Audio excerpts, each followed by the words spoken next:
வேதாரண்யம், திருமறைக்காடு, ரொம்ப புண்ணியஸ்தலம். 4 வேதங்களும் பூஜை.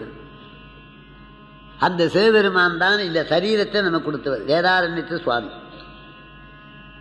ஒரு வீடுன்னா தூண் இருக்கு. இந்த சரீரமான வீட்டுக்கு 2 கால் தூண் மடக்கி வச்சதுனால்தான் உட்காருது, நிற்குது, படுக்குது. இந்த முழங்கால கீழ் இல்லைன்னா நீங்க இப்படியே தானே இருக்கணும். எப்படி உட்காருவீங்க, எப்படி படுப்பீங்க? சுவாமி கீழ் வச்ச, அங்கேயே பச வச்சு, 2 கை மேலே மேட்டு விட்டு, இங்கே முதுகில் பக்க எலும்பு, கொஞ்சம் மாம்சம் கொஞ்சம் எலும்பு, கொஞ்சம் மாம்சம் கொஞ்சம் எலும்பு, சுவர். இந்த வீட்டுக்கு 2 வாசல், தெருவாசல், தோட்டத்து வாசல். இது இன்னும் அதாவது 7 ஜன்னல், 2 கண்ணு, 2 காது, 2 மூக்கு, சிறுநீர் போறவை. இதுக்குள்ள இந்த உடம்பை உயிரை இந்த உடம்புக்குள்ள அப்பர் பெருமான் பானார். கால் கொடுத்து 2 கை நீட்டி கழி நிறைத்து இறைச்சி மேய்ந்து தோல் படுத்து. இந்த தோல் தான் பூசு வேலை. பூசு வேலை பளபளான்னு இருக்கு. இந்த தோல் போடலைன்னா எவ்வளவு விகாரமா இருக்கு. நாம் இந்த கன்னத்தை தொட்டு கண்ணே கண்ணேன்னு குழந்தைகளை முத்தம் கொடுக்குறமே, கண்ணேன்னு. காலநாகரம் தோல் பூச்சி போயிச்சாதான் கண்ணேன்னு திரும்ப நான் புண்ணேன்னு. இப்ப எனக்கு இந்த இடத்துல தோல் இல்லைன்னா விகாரமா இருக்கு. இந்த விகாரத்தை மறைக்க பகவான் கருணை கடல் தோல் படுத்து உதிர நீரால் சுவரெடுத்து 2 வாசல் 7 உடைத்த அமைத்து 7 சாலேகம் பண்ணி 7 ஜன்னல் மால் கொடுத்து ஆதி வைத்தார் மாமரை காடனாரே. அந்த திருமலை காட்டிலே எல்லாம் நெய் விளக்கு, எண்ணெய் விளக்கு. மூலஸ்தானத்திலே நெய் விளக்காய் எரியுது. அங்க ஒரு எலி வந்து, எலிக்கு பசி, நெய்யை உண்ணணும், அது எரிஞ்சுங்குது. இப்படி சமயம் பார்த்துக்கினே இது எண்ணெய், இந்த தீபம் எண்ணெய்க்கு நிற்கும், இந்த நெய்யை குடிக்கலாம். ஒரு பூனை வந்து விரட்டுச்சு. கோயில் இல்லைன்னு இருக்கு. தன்னை கொல்ல வருகிற பூனைக்கு அஞ்சி அந்த எலி அப்படி தாவியது. அதோடைய கால் பட்டு அணைஞ்சி போற நிலையில் உள்ள தீபம் தூண்டப்பெற்று. அப்படி அபுத்தி பூர்வமாக விளக்கை தூண்டிய புண்ணியத்தினாலே எலி பலி சக்கரவர்த்தியாக இருந்த மகாபலி சக்கரவர்த்தி பெருமாள் மூவடிமன் தானம் வாங்கினவர். யார் சொல்றது? வாரியார் சொல்றது, ராமலிங்க அடிகளார் சொல்றார். நீடுகின்ற நெய் அருந்த நேரே எலியை மூலகம் ஆளுகின்ற மன்னவனாய் ஆக்கினையே.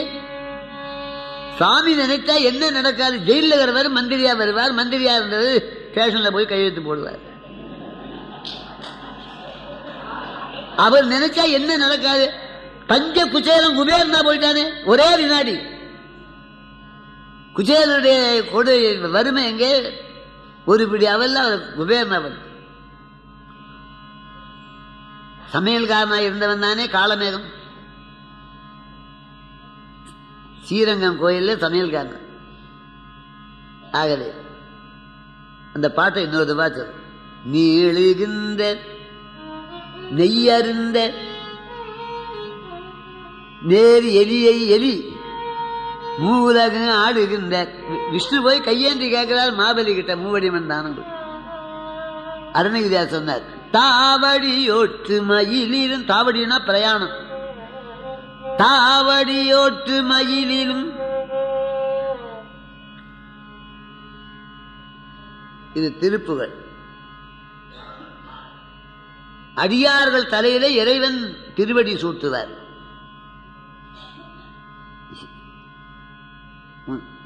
அப்பர் பெருமான் தலையில சிவபெருமான் திருவடி சூட்டினார். சூட்டினான் சிவபெருமான். மாணிக்க வாசகர் தலையில சிவபெருமான் திருவடி சூட்டினார். சுந்தரமூர்த்தி நாயனார் தலையிலே முருகப்பெருமான் திருவடி சூட்டினார். அதேபோல் அருணகிரியார் தலையிலும் முருகப்பெருமான் திருவடி சூட்டினார். சாடும் தனிவேல் முருகன் சரணம் சூடும்படி தந்தது சொல்லுமது வீடும் துறமாமுடி வேதமும் வெண் காடும் புனமும் கமழும் கடலேன்னு அருணகிரியார் பாரு. எனது தலையில் பதங்கள் அருள்வோனேன்னு பாரு.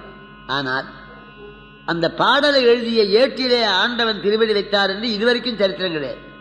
மணிவாசகர் தலையில திருவடி சூட்டினார், அப்பர் பெருமான் தலையில திருவடி சூட்டினார், அருணகிரியார் தலையில திருவடி சூட்டினார். ஒரே ஒரு வாய்ப்பு, திருப்புகழை எழுதிய ஏட்டிலே முருகன் திருவடி பட்டு யாருக்கு தெரியும்? அருணகிரியார். தாவடியோட்டு மயிலிலும் தேவர் தலையிலும் என் பாவடி எட்டிலும் பட்டது அன்றோ படிமாவலி பால். அட்டலட்சுமி நாயகன் வாமநாதர் கையேந்துகிறார் மகாபலி கிட்ட, பிச்சைக்காரனா போய் அவன் கொடுக்கிறான், இவர் வாங்குறார். படிமாவலி பால் மூவடி கேட்டு மூதண்ட கூட முகடு முட்டை சேவடி நீட்டும் பெருமான் மருகன் சிட்டடியே. கந்த அலங்காரம். தாவடினா பிரயாணம். இப்ப நம்ம காருக்கு பெட்ரோல் ஊற்றணும், டீசல் ஊற்றணும், மயிலுக்கு பெட்ரோலா ஊற்றணும், இல்லை பஞ்சரா போச்சு. கார் வேகமாக போன துள்ளி குதிக்கும், வண்டி வேகமாக ஓடாது மேடு போடணும். ஆகாச வழியா போகும் மயில், அந்த ஒரு மைல ஏறினா எம்பெருமா 1,00,000 மைல் வர. தாவடியோட்டு மயிலிலும் 3 இடத்துல திருவடி பட்டதாம். மயில் மேலே, தேவர்கள் தலையிலே, திருப்புகழ் ஏற்றிலே. இது பெருமை எதுக்கு? திருப்புகழ். எது போல லட்சாதிபதிகள் கோடீஸ்வரால் காலையில் எழுந்த உடனே தபால்களை பார்ப்பாங்க. டிராப்டு செக்கெல்லாம் வந்தது, அதை பின்னால் கையெழுத்து போட்டு கடை ரப்பர் ஸ்டாம்ப் போட்டு பேங்கு காமிச்சிடும். எல்லாம் போய் இந்தியன் வங்கியில் 10 கோடி 20 கோடி 50 கோடி, ரொம்ப பொறுப்புள்ள வேலை. அப்படி ரப்பர் ஸ்டாம்பு போடுற போது தலைகீழா விழுதா சரியா விழுதா என்று வேற வெத்தித்தாளில் 2 முறை அப்படி ட்ரையல் போட்டுக்கிட்டு அப்புறம் தான் செக்கில் வைப்பார். அப்படி திருப்புகளாக ஏற்றிலே முருகன் திருவடி வைக்கிற போது சரியா படுதா இல்லையான்னு ட்ரையல் பார்ப்பது போல மயில் மேலே தேவர்கள் தலையில வச்சுட்டு அப்புறம் இங்கே ஒரிஜினலாக வைக்கிறான். அப்ப தேவர்கள் தலையை விட மயிலை விட திருப்புகழ் ஏட்டுக்கு பெருது. பாவடி ஏற்றிலும் பட்டது. எப்படி பாட்டு இவளெல்லாம் தலையினால வணங்கி கேட்டுக்கொள்ளணும். தினம் ஒரு திருப்புகழ் படி. வேற ஒன்றும் சுவாமிக்கு மணியாறு பண்ண, நம்ம மணியாருக்கு அவர் காத்துங்க. அவர் திருப்புகழை நினைச்சீங்கன்னா உங்களுக்கு கருப்பு குதாத கதி உண்டாது. அந்த நாராயணர் வாமநாதர் எடுத்து மூவடிவன் தானம் கேட்டார் மகாபலி. அவன் போன ஜென்மத்தில் எலி பலியா பிறன் என்று ராமலிங்க அடிகளார் பார்.